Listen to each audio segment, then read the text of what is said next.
नमस्कार। आज हम भारत के संरक्षित इलाकों के जाल को मतलब प्रोटेक्टेड एरिया नेटवर्क को समझने की कोशिश करेंगे। नमस्ते। ये वो खास जगहें हैं जिन्हें हमारी कुदरती दौलत, हमारी प्रकृति को बचाने के लिए अलग रखा गया है। हाँ, बिल्कुल। हमारे पास कुछ दस्तावेज हैं जो भारत के इन संरक्षित क्षेत्रों के बारे में जानकारी देते हैं। जी। तो आज का हमारा मकसद है कि इन अलग अलग तरह के संरक्षित इलाकों, जैसे आपने सुना होगा national park, wild life sanctuary, इनको थोड़ा करीब से जानें। हाँ, और समझें कि इनकी क्या खासियतें हैं और ये क्यों इतने जरूरी हैं। बिल्कुल। तो चलिए शुरू से शुरू करते हैं। ये संरक्षित क्षेत्र या प्रोटेक्टेड एरिया ये आखिर होते क्या हैं? इनकी जरूरत ही क्यों पड़ी? देखिए, आसान भाषा में अगर कहें तो ये जमीन या पानी के ऐसे हिस्से हैं जिन्हें खास तौर पर प्रकृति को बचाने के लिए चुना गया है। अच्छा। इनका मकसद होता है पूरे के पूरे इकोसिस्टम को, मतलब पारिस्थितिकी तंत्र को सुरक्षित रखना। वहां रहने वाले पेड़ पौधों और जानवरों की विविधता यानी बायोडाइवर्सिटी उसको बचाना। ठीक है। और ये सब इस तरह से करना कि लंबे समय तक वन्य जीवों और इंसानी बस्तियों दोनों को फायदा हो।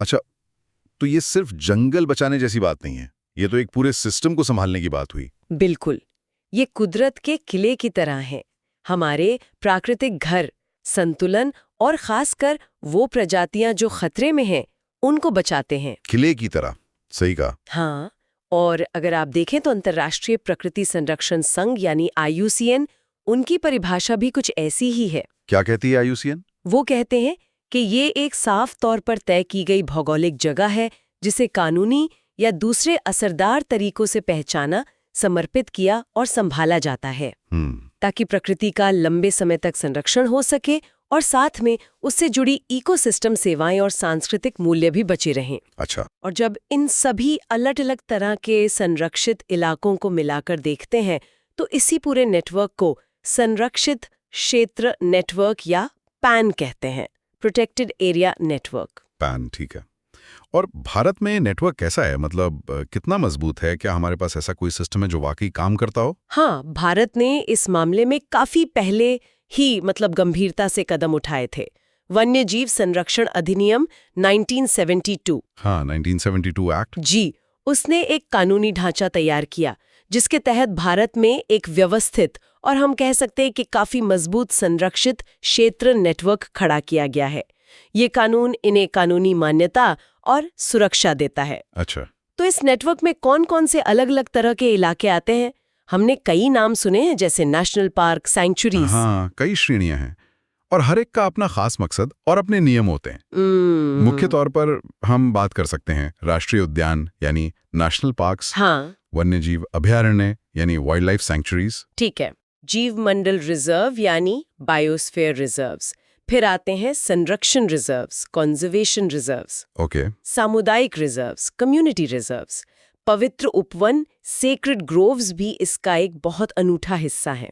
पवित्र उपवन, ये तो दिलचस्प है। हाँ, और आखिर में तटीय और समुद्री संरक्षित क्षेत्र यानी coastal and marine protected areas. तो काफी सारे हैं। जी, आज हम कोशिश करेंगे कि इनमें से हर एक को थोड़ा बेहतर समझ सकें। बढ़िया। तो सबसे ज्यादा चर्चित नाम से शुरू करते हैं, राष्ट्रीय उद्यान या नेशनल पार्क। ये क्या होते हैं और क्यों इतने खास माने जाते हैं? राष्ट्रीय उद्यान या नेशनल पार्क वो इलाके हैं जिन्हें एक तो इकोसिस्टम के संरक्षण के लिए, बायोडाइवर्सिटी की हिफाजत के लिए और साथ-साथ लोगों के मनोरंजन और पर्यावरण के बारे में सीखने सिखाने के मौके देने के लिए भी बनाया जाता है। अच्छा, मतलब दोहरा उद्देश्य। हाँ, कह सकते हैं। इनकी स्थापना उसी वन्य जीव संरक्षण अधिनियम 1972 के तहत होती है और केंद्र या राज्य सरकार दोनों इन्हें घोषित कर सकती हैं। लेकिन इनकी सबसे खास बात क्या है जो इन्हें बाकियों से अलग करती है? देखिए, इनकी सबसे बड़ी खासियत है सुरक्षा का स्तर। प्रोटेक्शन लेवल बहुत हाई होता है। अच्छा। ये वो इलाके होते हैं जिनका पारिस्थितिक, भूगर्भीय या प्राकृतिक महत्व बहुत ज्यादा होता है, मतलब बहुत महत्वपूर्ण। इनका पहला और सबसे जरूरी काम होता है कुदरती माहौल और वहां की जैव विविधता को पूरी तरह बचाना, बिना किसी छेड़छाड़ के। पूरी तरह बचाना? हाँ, और इनकी सीमाएं एकदम पक्की और तय होती हैं। अच्छा। जिन्हें बदलना बहुत मुश्किल है। इसके लिए राज्य विधानमंडल से प्रस्ताव पास करवाना पड़ता है। ओह, तो आसान नहीं है बदलना? बिल्कुल नहीं, और एक बहुत अहम बात, किसी राष्ट्रीय उद्यान को कभी भी डाउनग्रेड करके अभयारण्य नहीं बनाया जा सकता। मतलब उससे कम सुरक्षा वाला दर्जा नहीं दे सकते? नहीं दे सकते। ये संरक्षण के सबसे ऊंचे स्तरों में से एक है, जैसे प्रकृति का कोई मजबूत किला। किले जैसी सुरक्षा। इसका मतलब तो ये हुआ कि यहाँ इंसानी दखलंदाजी लगभग न के बराबर होगी। नियम बहुत सख्त होंगे फिर। बिल्कुल सही समझा आपने। वन्यजीव अभयारण्यों के मुकाबले यहाँ पाबंदियां कहीं ज्यादा होती हैं। जैसे कि आमतौर पर किसी भी तरह की मानवीय गतिविधि, जैसे कि वहां रहना, खेती करना या जानवरों को चराना, इन सब की इजाजत नहीं होती। बिल्कुल भी नहीं? सामान्यतः नहीं। किसी भी जंगली जानवर को मारना, पकड़ना, परेशान करना या उनके रहने की जगह को नुकसान पहुंचाना, ये सब पूरी तरह मना होता है। लक्ष्य होता है प्रकृति को उसके हाल पर छोड़ देना, कम से कम इंसानी दखल के साथ। सुनने में तो बहुत अच्छा लगता है, लेकिन क्या कभी ऐसा होता है कि ये सख्ती, जो जरूरी भी है, वहां आसपास रहने वाले लोगों के पारंपरिक अधिकारों या उनकी जरूरतों से टकराती हो? उसे कैसे संभाला जाता है? ये एक मुश्किल सवाल है शायद। हाँ, ये एक बहुत ही अहम और आप कह सकते हैं संवेदनशील मुद्दा है।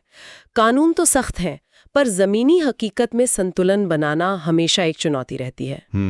कई बार टकराव की स्थितियां बनती हैं, इसमें कोई शक नहीं।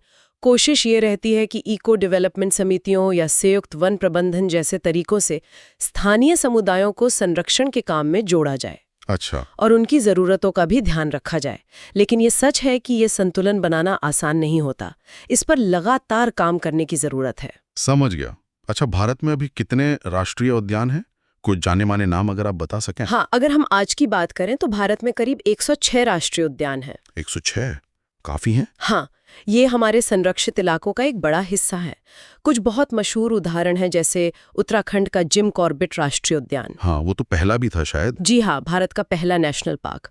और असम का काजीरंगा राष्ट्रीय उद्यान, जो एक सींग वाले गैंडों के लिए दुनिया भर में जाना जाता है। काजीरंगा, बिल्कुल ठीक है। तो राष्ट्रीय उद्यान मतलब सबसे ज्यादा सुरक्षा। लेकिन शायद संरक्षण के लिए कभी कभी थोड़े लचीलेपन की भी जरूरत होती होगी। यहीं पर शायद वन्यजीव अभयारण्य तस्वीर में आते हैं। ये कैसे अलग हैं? हाँ, आप ठीक कह रहे हैं। वन्यजीव अभयारण्य या वाइल्ड लाइफ सैंक्चुरीज, ये भी संरक्षित इलाके ही हैं। लेकिन इनका ध्यान ज्यादातर खास वन्यजीव प्रजातियों और उनके रहने की जगहों यानी हैबिटेट पर होता है। अच्छा, स्पेसिफिक स्पीशीज पर ज्यादा फोकस। हाँ, कह सकते हैं।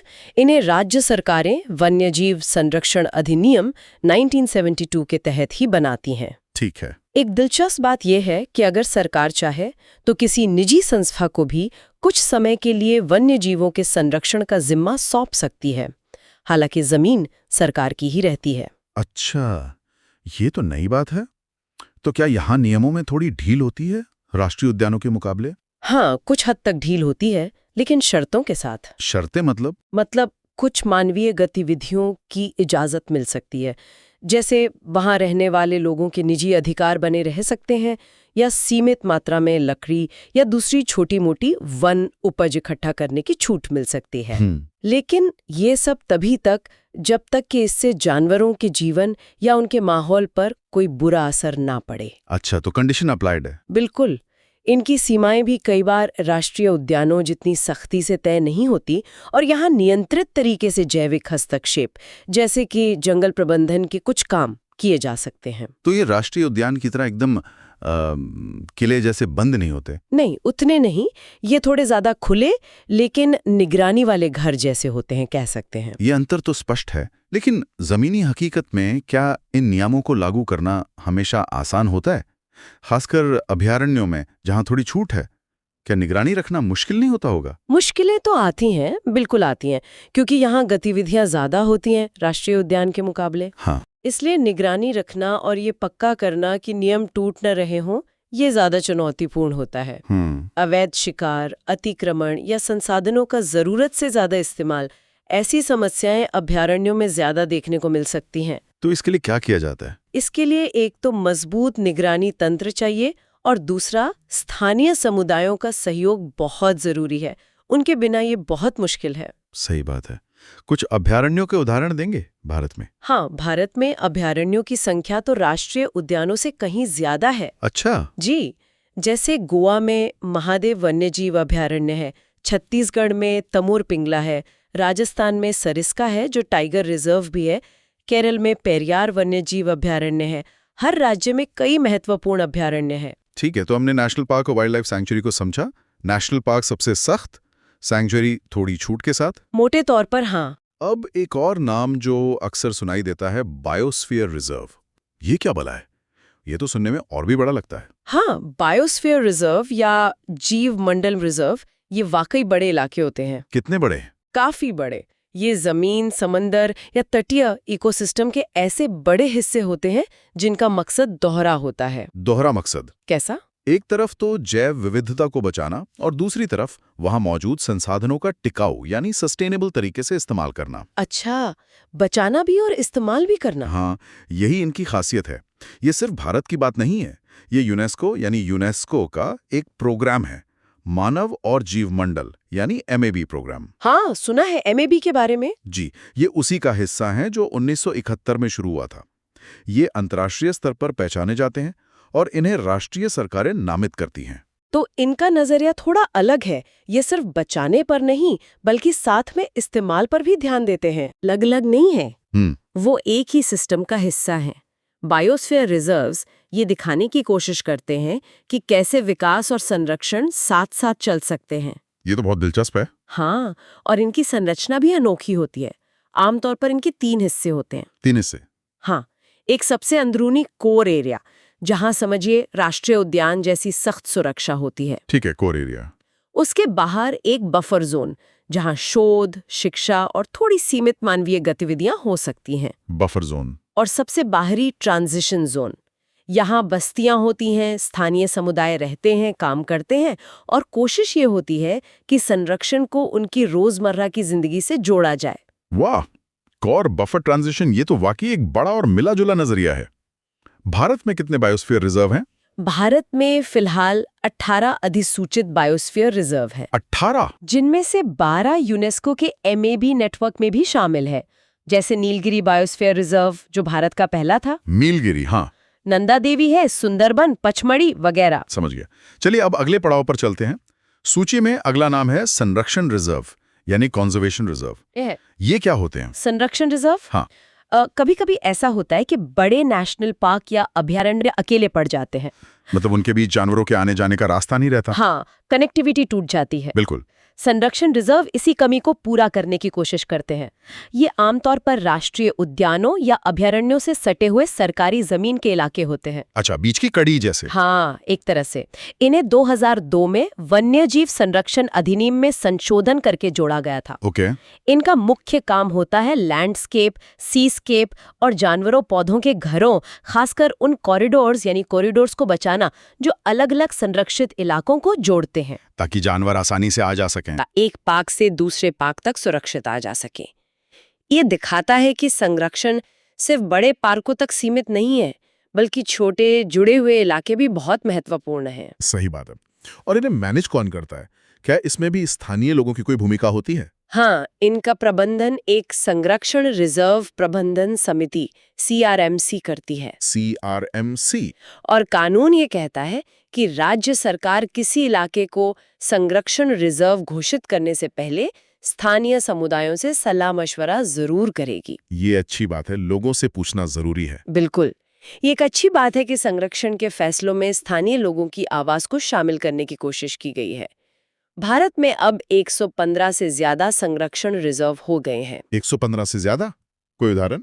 जैसे तमिलनाडु में तिरुपदय मारुथुर संरक्षण रिजर्व है या राजस्थान में सौरसन संरक्षण रिजर्व। ये अक्सर उन इलाकों में बनाए जाते हैं जो 2 बड़े संरक्षित क्षेत्रों के बीच पड़ते हैं। ठीक है। और इसी से जुड़ा हुआ सा लगता है अगला नाम, सामुदायिक रिजर्व यानी कम्युनिटी रिजर्व। जैसा नाम से लग रहा है, क्या ये समुदाय चलाते हैं? हाँ, काफी हद तक। सामुदायिक रिजर्व संरक्षण में स्थानीय भागीदारी का एक और कह सकते हैं सीधा और मजबूत तरीका है। कैसे? ये ऐसे संरक्षित इलाके हैं जिन्हें स्थानीय समुदाय सरकार के साथ मिलकर बनाते और संभालते हैं। अच्छा। और खास बात यह है कि ये निजी या सामुदायिक जमीन पर होते हैं, मतलब ऐसी जमीन जो नेशनल पार्क, अभयारण्य या संरक्षण रिजर्व का हिस्सा नहीं है। प्राइवेट लैंड पर भी? हाँ, निजी या सामुदायिक भूमि पर। यहाँ लोग या समुदाय खुद आगे आकर अपनी जमीन पर वन्यजीवों और उनके घरों को बचाने का बीड़ा उठाते हैं। इन्हें भी 2002 के संशोधन के जरिए ही कानून में जगह मिली थी। तो इसका मकसद सिर्फ जानवरों को बचाना नहीं बल्कि लोगों को भी फायदा पहुंचाना है। बिल्कुल, इनका दोहरा मकसद होता है वन्यजीव संरक्षण के साथ साथ उन समुदायों की सामाजिक और आर्थिक स्थिति को बेहतर बनाना जो इस काम में लगे हैं। ये तो बहुत अच्छा है। उनकी सहमति सबसे जरूरी है। सहमति जरूरी है। हाँ। इनका प्रबंधन भी एक सामुदायिक रिजर्व प्रबंधन समिति करती है और यहाँ जमीन के इस्तेमाल के तरीकों में कोई भी बड़ा बदलाव इस समिति के प्रस्ताव और राज्य सरकार की मंजूरी के बिना नहीं किया जा सकता, ताकि संतुलन बना रहे। हाँ, ये पक्का करता है कि संरक्षण के लक्ष्य और स्थानीय लोगों की जरूरतें साथ साथ चलें। ये तो वाकई सामुदायिक सशक्तिकरण का एक अच्छा मॉडल लगता है। भारत में इनकी संख्या क्या है? सामुदायिक रिजर्व की संख्या भी लगातार बढ़ रही है। फिलहाल भारत में करीब 220 सामुदायिक रिजर्व हैं। 220? हाँ, काफी ज्यादा। जी, पंजाब का केशुपुर छंब सामुदायिक रिजर्व या बिहार का गोगाबिल सामुदायिक रिजर्व इसके जाने माने उदाहरण हैं। बहुत खूब। चलिए अब एक और बहुत ही दिलचस्प श्रेणी पर आते हैं, पवित्र उपवन या सेक्रेड ग्रोव्स। इनके बारे में बताइए, ये क्या होते हैं पवित्र उपवन? हाँ, ये संरक्षण का वो तरीका है जो शायद हमारे कानूनों से भी बहुत पुराना है। सच में? हाँ, ये जंगल या पेड़ पौधों के ऐसे छोटे छोटे हिस्से होते हैं जिन्हें स्थानीय लोग पवित्र मानते हैं। पवित्र मतलब पूजा वगैरह होती है? हाँ, ये अक्सर किसी स्थानीय देवता, देवी या जंगल की आत्मा, जिन्हें वन देवता भी कहते हैं, उनको समर्पित होते हैं। इन जगहों को पीढ़ी दर पीढ़ी समुदाय अपनी धार्मिक आस्थाओं और रीति रिवाजों की वजह से बचाता आया है। तो ये मुख्य रूप से आस्था से जुड़े हैं। इनका पर्यावरण के लिहाज से क्या महत्व है? आस्था तो केंद्र में है ही, लेकिन इसका सीधा फायदा पर्यावरण को मिलता है। ये पवित्र उपवन आप कह सकते हैं अनजाने में ही सही, पर जैव विविधता के छोटे छोटे खजाने बन जाते हैं। अच्छा, कैसे? इनमें अक्सर ऐसे पेड़ पौधे और जीव जंतु पाए जाते हैं जो आसपास के इलाकों से शायद खत्म हो चुके हैं। अरे वाह!